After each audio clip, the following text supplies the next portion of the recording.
Good morning students. आज का chapter हम स्टार्ट करेंगे स्ट्रक्चर ऑफ एटम।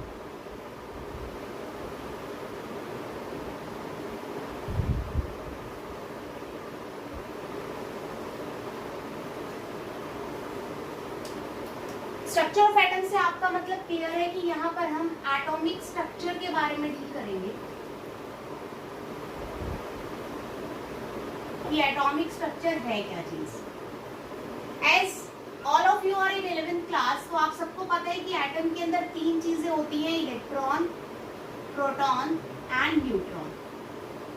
इन तीन चीजों से मिलके आपका इलेक्ट्रॉन, प्रोटॉन और न्यूट्रॉन से मिलके आपका कोई भी क्या बनता है बेटा जी, एटम बनता है।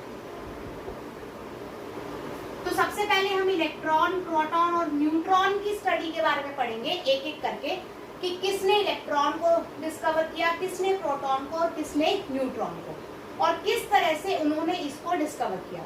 तो हम इस चीज को डिटेल में लेंगे आज। सबसे पहले हम स्टार्ट कर रहे हैं आपका डिस्कवरी ऑफ कैथोड रेज।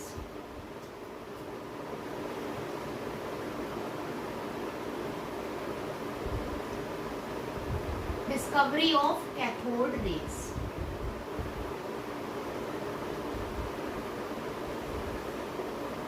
ध्यान से समझिएगा क्योंकि एनोड की डिस्कवरी भी इसी चीज पे डिपेंड करती है।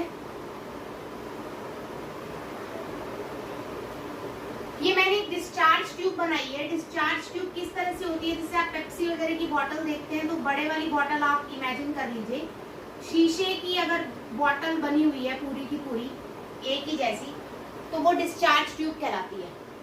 डिस्चार्ज ट्यूब का टोटल यहाँ से यहाँ तक लेंथ अप्रोक्सीमेटली 60 सेंटीमीटर होता है, सिर्फ 60 सेंटीमीटर। ये चीज याद रखिएगा, ठीक है।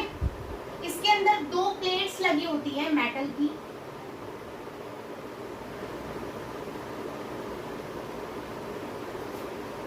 जिसमें एक पे होता है पॉजिटिव चार्ज और एक पे होता है नेगेटिव चार्ज। पॉजिटिव और नेगेटिव चार्ज को मैंने बैटरी से कनेक्ट कर रखा है। एक चीज हमेशा यहाँ याद रखनी है, पॉजिटिव चार्ज से निकलने वाली बैटरी हमेशा बड़ी होगी और नेगेटिव तक पहुंचने वाली छोटी, और ये हमेशा अल्टरनेटिवली होती है। तो आपने ध्यान दिया, मैंने यहाँ पर नेगेटिव से कनेक्ट किया है छोटी बैटरी को, पॉजिटिव से कनेक्ट किया है बड़ी बैटरी से। क्लियर है यहाँ तक, ठीक है।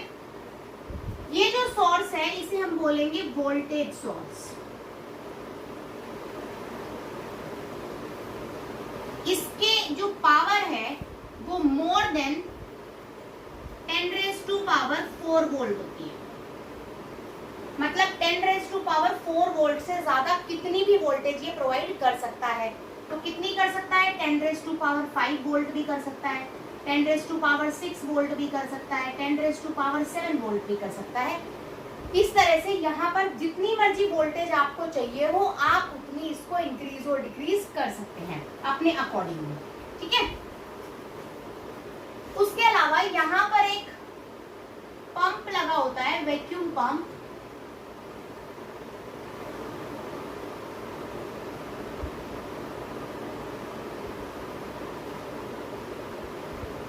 वैक्यूम पंप क्या करता है बेटा, अंदर के प्रेशर को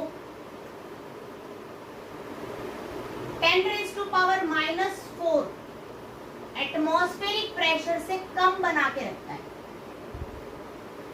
क्योंकि आपको पता है अंदर गैसेस होंगी बेटा, कोई भी चीज खाली तो होती ही नहीं है। कोई भी अगर आप खाली चीज लेते हैं तो उसमें ऑलवेज क्या होती है, गैसेस होती हैं। तो ये मैं कह सकती हूँ कि this is filled with the gas. ये यहाँ पे इस तरह से गैसेस से भरा हुआ है, इस तरह से गैसेस से भरा हुआ है, ठीक है। It is filled with the gas, और इस गैस का प्रेशर कम रखना है हमें। प्रेशर कम रखना है, कितना कम रखना है बेटा, 10⁻⁻⁴ से कम कितना भी हो सकता है, ठीक है। अब उसने किया क्या, सबसे पहले आपके साइंटिस्ट आए बेटा लुईस प्लकर। मैं बाद में लिखवाऊंगी, अभी पहले पूरा समझेंगे। सबसे पहले आपके साइंटिस्ट आए लुईस प्लकर। लुईस प्लकर ने क्या किया, यहां से उसने वोल्टेज स्टार्ट की। जब उसने वोल्टेज स्टार्ट थी तो आप समझदार है, करंट ट्रेवल करने लग जाएगा सिस्टम के अंदर धीरे धीरे धीरे धीरे। अब उसने देखा कि यहाँ तक करंट आने के बाद आगे करंट नहीं जा रहा, उसने वोल्टेज और बढ़ा दी और बढ़ा दी, करंट अभी भी नहीं जा रहा, उसने फिर और बढ़ाई, तो एट लास्ट में करंट ट्रेवल करने लगा। तो उसने ये देखा कि यहाँ पर तो खाली है ना राजे, सिर्फ गैस ही तो भरी हुई है, और अगर आपके कमरे के अंदर स्पार्किंग हो जाए तो क्या कमरे में बैठे हुए बंदों को करंट लगेगा? नहीं लगेगा। इसका मतलब क्या हुआ कि गैस के थ्रू करंट ट्रांसफर नहीं करता। सिंपल सी बात है, कहीं पर भी स्पार्किंग हुई है तो कहीं पर आस पड़ोस में बैठे हुए बंदों को करंट नहीं लगेगा। इसका मतलब सिंपल है कि अगर करंट नहीं लग रहा तो गैस से करंट ट्रांसफर नहीं हो सकता, सिंपल। लेकिन जब हमने वोल्टेज बहुत ज्यादा बढ़ाई, बहुत ज्यादा, और प्रेशर को हमने बहुत ज्यादा कम कर दिया, तो उस कंडीशन पे मेरा यहाँ से करंट ट्रेवल होके यहाँ पर पहुंचने लग गया। इसका मतलब जो गैसेस हैं वो भी कंडक्ट करती हैं इलेक्ट्रिसिटी। कब? At low pressure and high voltage. अगर आपकी वोल्टेज हाई होगी और प्रेशर कम होगा तो आपकी गैसेस भी इलेक्ट्रिसिटी क्या करने लग जाएंगी? कंडक्ट करने लग जाएंगी, मतलब वो बन जाएंगी एज अ गुड कंडक्टर। तो उसने क्या किया, इस सेटअप के अंदर वोल्टेज को इतना बढ़ाया कि 10⁴ से वोल्ट क्या हो गई? ज्यादा, और प्रेशर को इतना कम किया कि 10⁻⁻⁴ एटमॉस्फेरिक से क्या हो गया? प्रेशर कम। जब इन दो कंडीशंस को फॉलो किया तो मेरी कोई भी गैस इलेक्ट्रिसिटी ट्रांसफर करने लग गई। जब मेरी वो गैस इलेक्ट्रिसिटी ट्रांसफर करने लग गई तो मैंने क्या कह दिया कि गैसेस लो प्रेशर पे और हाई वोल्टेज पे इलेक्ट्रिसिटी कंडक्ट करती हैं। अब बात करते हैं इलेक्ट्रिसिटी की। तो 10th क्लास में ही आपने पढ़ा है, इलेक्ट्रिसिटी का मतलब है फ्लो ऑफ इलेक्ट्रॉन्स। क्या मतलब है? Flow of electrons. इसका मतलब मेरे इलेक्ट्रॉन्स निकल रहे हैं कहीं से। अब इलेक्ट्रॉन्स के ऊपर आपने चार्ज कौन सा पढ़ा है? नेगेटिव चार्ज बेटा जी। तो मुझे बताओ किसकी तरफ अट्रैक्ट होंगे वो? पॉजिटिव की तरफ, क्योंकि प्लस किसकी तरफ अट्रैक्ट होता है? माइनस की तरफ, और माइनस किसकी तरफ अट्रैक्ट होता है? प्लस की तरफ। क्लियर हुई मेरी बात? ये तो इलेक्ट्रॉन्स पे चार्ज नेगेटिव है तो वो किसकी तरफ अट्रैक्ट होंगे बेटा? पॉजिटिव की तरफ। तो इसका मतलब इस तरफ आएंगे। अगर वो इस तरफ ट्रेवल करेंगे तो मैं कह सकती हूँ इस तरह से, यहाँ पे ऐसे चल रहे हैं।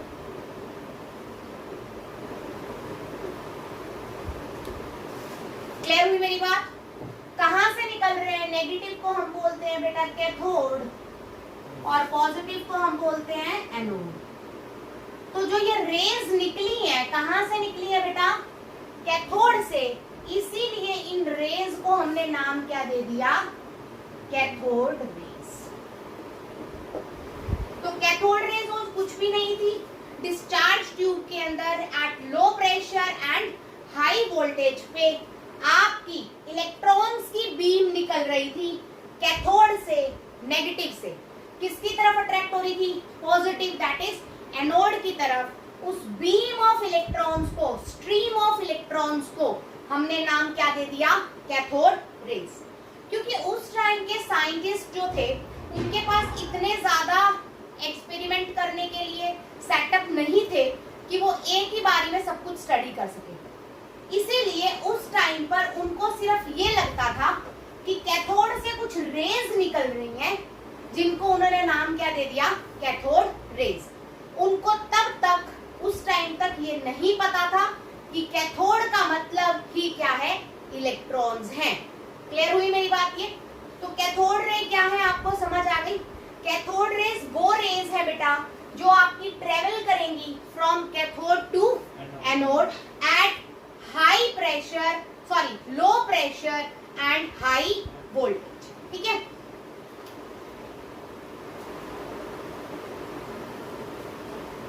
इसके बाद हम स्टडी करते हैं इनकी कुछ प्रॉपर्टीज।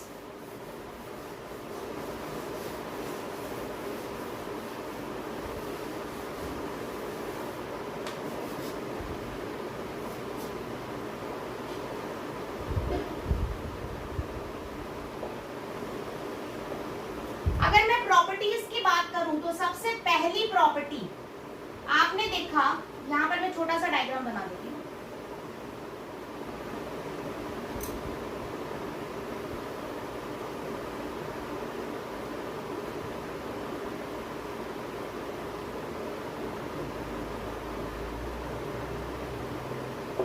मैंने नेगेटिव इधर रखा है ताकि मैं आसानी से समझा सकूं। तो कहां से निकलेंगी? लेफ्ट हैंड से निकल के राइट हैंड की तरफ जाएंगे।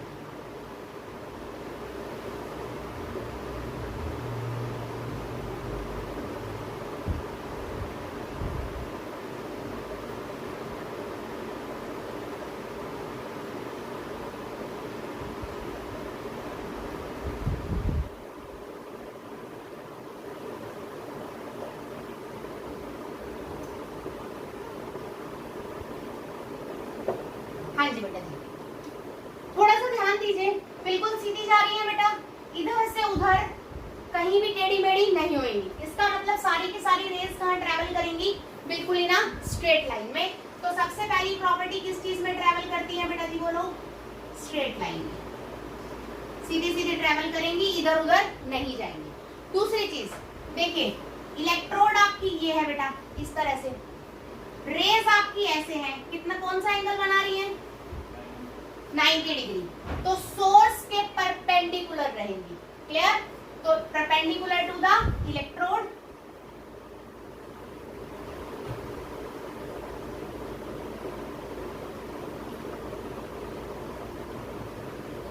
थर्ड पॉइंट की अगर हम बात करें बेटा, देखिए आपको मैंने अभी अभी बताया कि ये रेज और कुछ भी नहीं है, इसमें क्या है बेटा?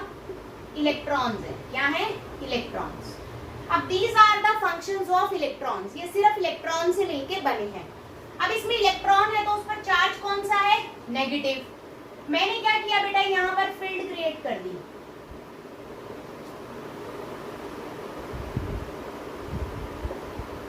मतलब मैंने इस ट्यूब को इलेक्ट्रिक फील्ड के अंदर रख दिया। तो इलेक्ट्रिक फील्ड में एक पॉजिटिव साइड होगी और एक क्या होगी बेटा? Negative side. अब मेरे बीम के ऊपर कौन सा चार्ज है? नेगेटिव। तो वो किसकी तरफ अट्रैक्ट हो जाएंगी? पॉजिटिव की तरफ। तो deflect towards positive pole in the presence of electric field. Done. Fourth property की बात करूं, अब मैंने इलेक्ट्रिक फील्ड को हटा के दो मैग्नेट रख दिए, एक तरफ नॉर्थ और एक तरफ बेटा जी साउथ। अब एक चीज याद रखना है, साउथ एक तरह से नेगेटिव की तरफ करता है, नहीं, साउथ किसकी तरह एक्ट करेगा? पॉजिटिव की तरह। और नॉर्थ किसकी तरह एक्ट करेगा? नेगेटिव की तरह। तो सिंपल है, मैंने बोला साउथ किसकी तरह एक्ट करता है? पॉजिटिव की तरह। तो ये क्या करेंगी? इस तरह से यहाँ पर दैट इज साउथ पोल की तरफ क्या कर जाएंगी? झुक जाएंगी। तो fourth, deflect towards south pole in the presence of magnetic field.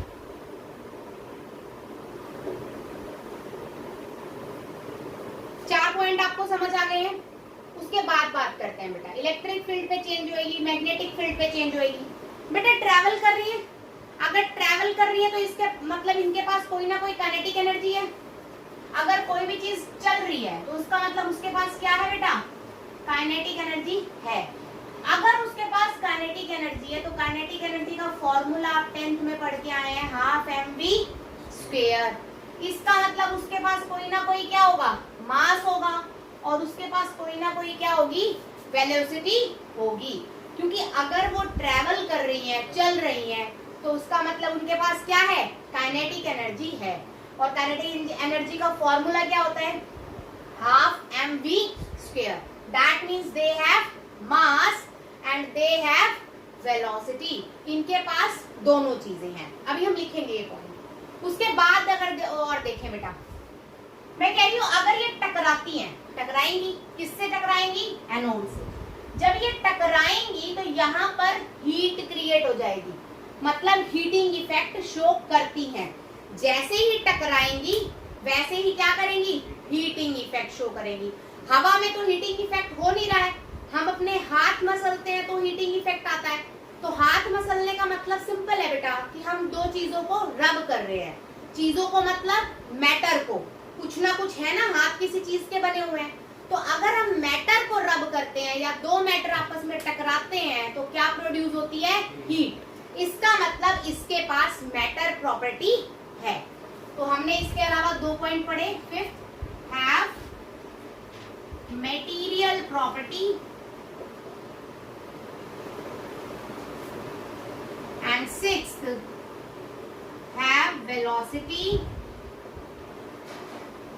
Seventh, when, टकराने का मतलब होता है कोलाइड करना, when collide with each other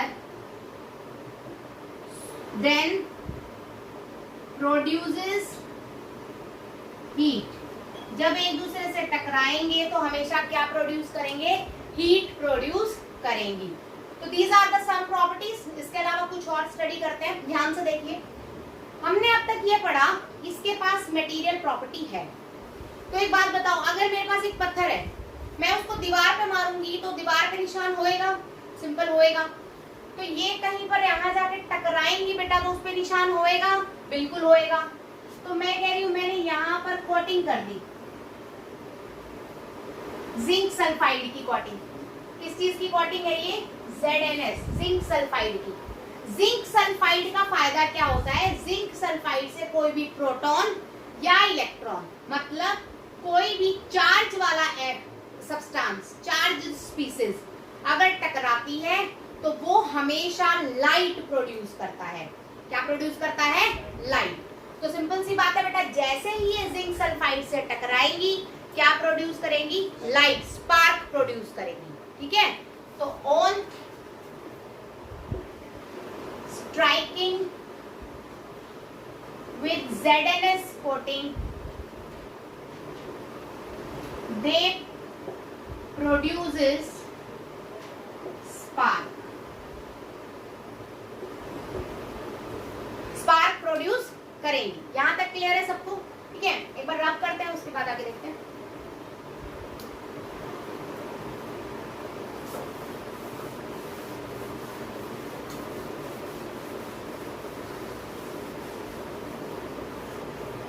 बेटा मैंने बोला इसके पास क्या है? मास भी है, इसके पास वेलोसिटी भी है। अगर एक छोटा सा पत्थर आप लेते हैं और सामने एल्यूमिनियम की फॉइल है, आप उसको टकराएंगे तो वो एल्यूमिनियम की फॉइल को क्या कर देगी? फाड़ के बाहर निकल जाएगी। तो इसी तरह से जब इसके पास भी क्या है? मास है, इसके पास वेलोसिटी भी है, तो ये भी पतली फॉइल्स को अपने साथ टकराने पर क्या करेगी? फाड़ के बाहर निकल जाएंगी।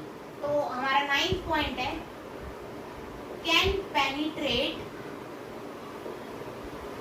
the thin metal foil। Generally हम एल्यूमिनियम के साथ एक्सपेरिमेंट करते हैं ये कि एल्यूमिनियम से ही हुआ। ठीक है। 10th प्रॉपर्टी इसकी सबसे इंपॉर्टेंट है, पेपर में पूछी जाती है। This is important one. ठीक है। They have same specific charge. Specific charge का मतलब होता है बेटा E/m रेशियो। इनका सेम है, ऐसा क्यों? ध्यान से देखिए, मैंने आपको बताया इसके अंदर क्या फिल कर रखा है? इसने गैस फिल कर रखी है। क्या फिल कर रखी है? इसमें गैस है। जैसे ही मैंने हाई वोल्टेज दी, जैसे ही मैंने क्या दी? हाई वोल्टेज दी, मेरी कोई भी गैस हो सकती है बेटा, O2 हो सकती है, H2 हो सकती है और Cl2 ले लो, जो मर्जी ले लो, कोई भी गैस उसमें भरी हुई हो सकती है। हाई वोल्टेज और लो प्रेशर से गैस आयोनाइज हो जाती है, मतलब आयंस में कन्वर्ट हो जाती है, तो इलेक्ट्रॉन लॉस करेगी। ये चीज क्लियर है? इलेक्ट्रॉन अगर O है बेटा, 2 है O, तो एक O ने एक इलेक्ट्रॉन छोड़ा तो 2 O कितने छोड़ेगी? 2, और 2 O पॉजिटिव बन जाएगा। इसी तरह से हाइड्रोजन में क्या होएगा? 2H positive plus 2 electron. इसी तरह से क्लोरीन में क्या होगा? 2Cl positive plus 2 electron. अब जरा ध्यान से देखिए बेटा, सभी के अंदर मेरी कैथोड रे का मतलब मैंने क्या बताया है, किस चीज की बीम है, इलेक्ट्रॉन्स की। किस चीज की बीम है, इलेक्ट्रॉन्स की। जैसे कि इलेक्ट्रॉन्स की बीम है तो क्या इसके इलेक्ट्रॉन या इसके इलेक्ट्रॉन फर्क है किसी में? ऑफ कोर्स फर्क नहीं है। तो चाहे गैस कौन सी भर रखी हो, O2, चाहे गैस कौन सी भर रखी हो, H2, चाहे Cl2, या कोई भी गैस भर रखी हो, मेरी कैथोड रे की प्रॉपर्टीज पे कोई फर्क नहीं पड़ेगा। वो अपने आप में सिर्फ इलेक्ट्रॉन्स पे डिपेंड करती हैं, और इलेक्ट्रॉन सभी गैसेस के लिए क्या है, सेम है। इसीलिए इलेक्ट्रॉन से हमें कोई फर्क नहीं पड़ता। बात समझ आई? तो E/m का मतलब है चार्ज ऑफ इलेक्ट्रॉन, m क्या है, मास ऑफ इलेक्ट्रॉन। तो चार्ज और मास से दोनों ही चीजें इलेक्ट्रॉन की क्या है, सेम है सभी गैसेस के लिए। इसीलिए मेरे specific charge that is E/m की वैल्यू भी क्या रहेगी, सेम रहेगी। इस पॉइंट को दोबारा देखते हैं। हाई वोल्टेज पे मेरी गैसेस क्या हुई, आयोनाइज हो गई, आयंस में कन्वर्ट हो गई, that is positive ions, plus में इलेक्ट्रॉन्स। मेरी cathode rays are the composition of electrons only. Cathode ray में सिर्फ इलेक्ट्रॉन्स हैं, और सिर्फ इलेक्ट्रॉन्स हैं तो चाहे इसके हो, चाहे इसके हो, चाहे इसके हो, किसी के भी इलेक्ट्रॉन्स हो, आगे चल के वो सारे के सारे क्या हैं, सेम है। उन पर चार्ज भी सेम है, देखो -1 -1 -1। इनका मास भी सेम है बेटा, 9.1 × 10⁻28 ग्राम। तो सब कुछ यहाँ पर क्या है, सेम है। तो चार्ज भी सेम है, बाय मास भी सेम है। तो चार्ज बाय मास को डिवाइड करके जो आंसर आएगा वो भी क्या होगा, सबका सेम होगा। इसीलिए मेरी स्पेसिफिक चार्ज की वैल्यू चेंज नहीं होती। एंड साथ में लिखेंगे does not depend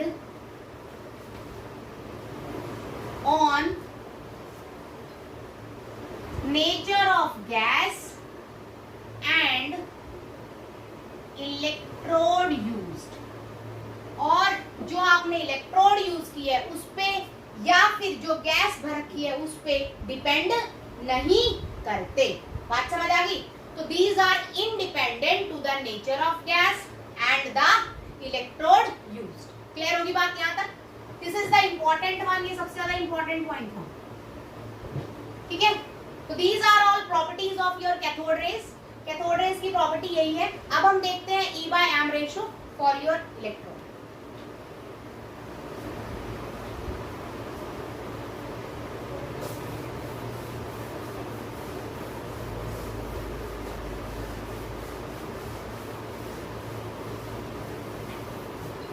E/m ratio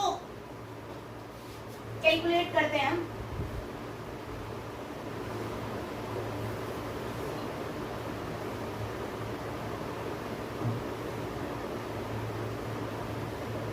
cathode rays के लिए बेटा, ना तो हम E जानते क्या है, ना ही हम M जानते क्या है। उस टाइम पे ना तो चार्ज पता था हमें, ना ही मास पता था। जब हमें कुछ भी पता ही नहीं था तो हम E/m रेशियो कैसे निकाल सकते हैं? तो E/m रेशियो निकालने के लिए हमारे पास थॉमसन ने एक काम किया। हमारे साइंटिस्ट आए जे थॉमसन, उन्होंने एक सेटअप किया बेटा।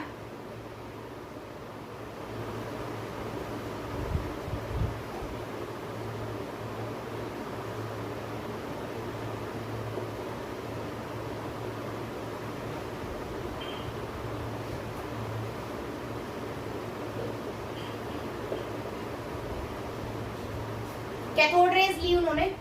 कैथोड रेज का मतलब क्या है, बीम ऑफ इलेक्ट्रॉन, ठीक है? उन्होंने यहाँ इलेक्ट्रिक फील्ड अप्लाई कर दी, और यहाँ पर एक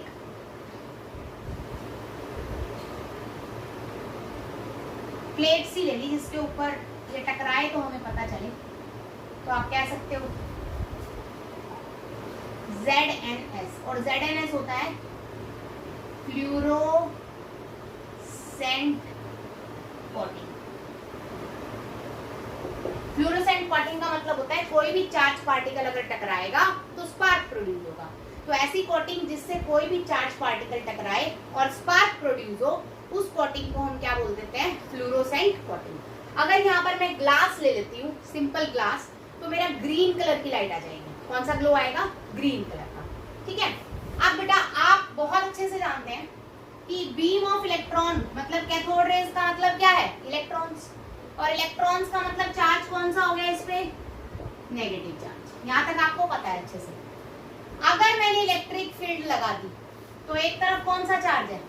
पॉजिटिव। एक तरफ कौन सा है? नेगेटिव। तो मेरी बीम ऑफ इलेक्ट्रॉन पॉजिटिव की तरफ डिफ्लेक्ट हो जाएगी। इसका मतलब यहाँ जाके कहीं टकराएगी, क्योंकि पॉजिटिव अपनी तरफ से थोड़ा सा खींच लेगा बेटा जी। क्लियर हुई मेरी बात? अब इस तरह से टकरा रही है, तो अगर मेरी इलेक्ट्रिक फील्ड नहीं है तो कुछ यहाँ बनेगा, पॉइंट नहीं है तो मैं ए कह देती हूँ in the absence of electric field. ए यहाँ पर क्या है बेटा? In the absence of electric field. ठीक है।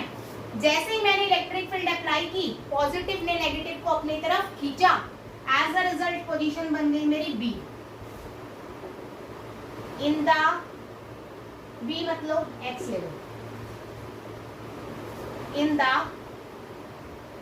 Presence of electric field. ठीक है बेटा, यहां से मैंने एक ग्राफ बनाया।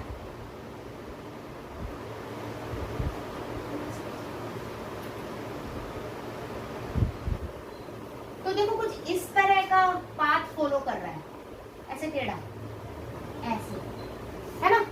इस टाइप के पाथ को हम कौन सा पाथ बोलते हैं बेटा? पैराबोला। इसको कंप्लीट करेंगे तो कुछ इस तरह से बन जाएगा, बनेगा ना? इस टाइप का पाथ फॉलो हो रहा है। ये जो छोटा सा हिस्सा है, देखो जरा ध्यान से, तो ये कुछ इस तरह का नहीं है, देखो ऐसे ऐसे ऊपर जा रहा है, अट्रैक्ट हो रहा है ना? तो क्या बन रहा है यहाँ पर? पैराबोला। तो सबसे पहले इंपॉर्टेंट पॉइंट, ये सारा कंपटीशन का है, ये पॉइंट जो चल रहे हैं आपके। पाथ कौन सा मिला हमें? पैराबोला। पहली चीज क्लियर? पैराबोला की इक्वेशन हमेशा होती है y is equal to k into X के। मैथ्स वाले बच्चे ये आगे चल के पढ़ेंगे, मैथ्स के अंदर हमारे केमिस्ट्री में इतना लेना देना नहीं है, तो आप सिर्फ थोड़ा सा याद कर लीजिए कि पैराबोला की इक्वेशन क्या होती है? y is equal to K X square. और स्ट्रेट लाइन की इक्वेशन भी मैं आपको बता देती हूँ। स्ट्रेट लाइन की होती है y is equal to M X plus C. ठीक है, जब ये इसका यूज आएगा तब इसे भी हम बताएंगे। तो इक्वेशन यहाँ पर बनाई उसने y is equal to K X square. तो जब उसने इलेक्ट्रिक फील्ड अप्लाई की, अब हम ज्यादा इसको मतलब बहुत ज्यादा डिटेल नहीं करेंगे, क्योंकि ये डिटेल तो फिजिक्स का टॉपिक है, फिजिक्स में आपका आए तो आप पढ़ना। ठीक है। तो जब उसने इलेक्ट्रिक फील्ड अप्लाई की तो उसने देखा, मैं यहाँ कर रही हूँ, ऑन अप्लाइंग इलेक्ट्रिक फील्ड, ध्यान से देखिएगा, जब उसने इलेक्ट्रिक फील्ड अप्लाई की तो उसने y is equal to K X square है इक्वेशन, k की जगह उसने वैल्यू रखी e इंटू में e बाय में m इंटू v इंटू में x। y is equal to e into e by में 2mv इंटू में x स्क्वायर। ठीक है, तो आप ये कर देखिए यहाँ पर।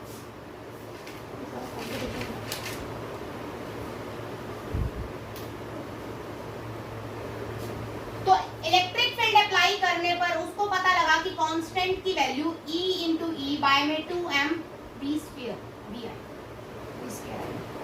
y is equal to e into में e बाय में 2m v स्क्वायर इंटू में x स्क्वायर है। तो एक तरह से ये वैल्यू बेटा किस चीज की हो गई? एक तरह से k की वैल्यू हो गई। उसने जब एक्सपेरिमेंट किया तो उसने ये वैल्यू पुट की, ठीक है, एक्सपेरिमेंट के बेस पे। तो मुझे किस चीज की वैल्यू चाहिए बेटा? e बाय m की। बाकी सारा सामान उधर ले जाओ, y इंटू में 2 इंटू में v स्क्वायर बाय में कैपिटल E इंटू में x square is equal to क्या बना? e by. ठीक है, क्या है यहाँ पर? E is the charge on of an electron, जो हमें नहीं पता। E is the electric field, जब आप इलेक्ट्रिक फील्ड अप्लाई करोगे तो वोल्ट मीटर में चेक कर लोगे कितनी है, आपके पास आ जाएगी। v इज द वेलोसिटी, कितनी स्पीड से कैथोड रे भाग रही है आप चेक कर सकते हो बेटा जी। ठीक है, तो x और y क्या है बेटा, ये कोऑर्डिनेट है। इसकी वैल्यू आपको ग्राफ से आसानी से मिल जाएगी। तो आपके पास सारी वैल्यू है, x भी है, y भी है, e भी है, v भी है और q तो क्या है, कांस्टेंट। जब आप सारी वैल्यू पुट करेंगे तो you will get a ratio of e by. Clear हुई मेरी बात? अब उसकी बात पे यकीन कौन करता? एक्सपेरिमेंट किया है, कोई वेरिफिकेशन तो होनी ही चाहिए एक्सपेरिमेंट की। तो उसने वेरिफिकेशन के लिए अब उसने यहाँ क्या किया बेटा, मैग्नेटिक फील्ड लगाई, north pole and south pole. क्या लगाया उसने? Magnetic field, north pole and south pole. इसको ध्यान से समझना बेटा। जब उसने नॉर्थ पोल लगाया और नीचे उसने साउथ पोल लगाया, तो जो रे आ रही है मेरी, वो ऐसे चक्कर खा के आगे निकल गई। मतलब एक स्पाइरल क्रिएट करके क्या हो गई, आगे निकल गई। क्योंकि मेरी नॉर्थ ने उसे खींचा तो थोड़ा सा ऐसे घूम के आगे निकल गई। तो बेटा ये सर्कल ही तो है, सर्कल की क्या होती है, रेडियस होती है ना, रेडियस। अब उसने यहाँ पर रेडियस कैलकुलेट की, थोड़ा सा ऊपर से रखते हैं।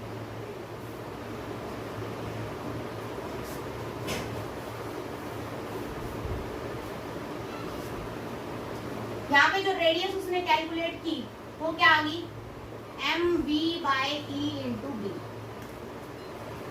m is your mass of electron, जो आपको नहीं पता। e is your charge on electron, ये भी आपको नहीं पता। b आपका क्या है बेटा, मैग्नेटिक फील्ड। जब आप मैग्नेट प्रोवाइड करोगे तो कितनी फील्ड वो बना रहा है वो हम मेजर कर सकते हैं आसानी से, मेरा मीटर बता देगा। तो b की वैल्यू हमेशा रखनी है टेस्ला में। Tesla is the unit of magnetic field, याद रखना है। मैग्नेटिक फील्ड की यूनिट क्या होती है, टेस्ला। जैसे लेंथ को मीटर सेंटीमीटर में नापते हैं, वैसे ही मैग्नेटिक फील्ड को किस में नापते हैं, b that is Tesla. v is the velocity. Velocity भी आपको पता है बेटा, जब यहाँ से चलेगी तो हम मेजर कर लेंगे कितनी है। तो मुझे क्या चाहिए, m/e। अगर यहाँ से निकालू क्या बनेगा, देखो r इंटू बी बाई में v is equal to m/e। पर मुझे क्या चाहिए, e/m। उल्टा कर दूं इसे तो ये बन जाएगा e/m इज इक्वल टू v/में r। क्लियर हुई मेरी बात? अब क्या था, हमारे पास e/m के दो रिलेशन थे बेटा, और दोनों ही रिलेशन में हमारे पास क्या थी, अपने पास एक पर्टिकुलर वैल्यू हमें पता है सारी की सारी। जब हमने सारी की सारी वैल्यू पुट की तो इसकी वैल्यू आई 1.7588 इंटू 10 की पावर 8 कूलम पर ग्राम। यहाँ से भी जो वैल्यू आई वो भी यही आई, 1.7588 इंटू 10 की पावर 8 कूलम। जगह से वैल्यू क्या आई बेटा जी, सेम। इसका मतलब दो जगह से अगर सेम वैल्यू आती है तो मेरी वैल्यू क्या है, करेक्ट है। मेरी वैल्यू क्या है, बिल्कुल अच्छे से मुझे समझ में आ गई है। ठीक है, तो this is all about your जो ये थॉमसन एक्सपेरिमेंट। ये आपके सिलेबस में नहीं है, this is only for competition. जिनको कंपटीशन करना है वही इसको अच्छे से करेंगे। ठीक है, नॉर्मली आपको सिर्फ बोर्ड के हिसाब से सिर्फ इतना याद रखना है कि जे थॉमसन ने आपका क्या निकाला था, E/m रेशियो निकाला था, जो कि सेम आया था सभी गैसेस के लिए। और कितना आया था, 1.7588 इंटू 10 की पावर 8 कॉलम पर ग्राम। ठीक है, उसके बाद एक टॉपिक है आपका मास ऑफ इलेक्ट्रॉन।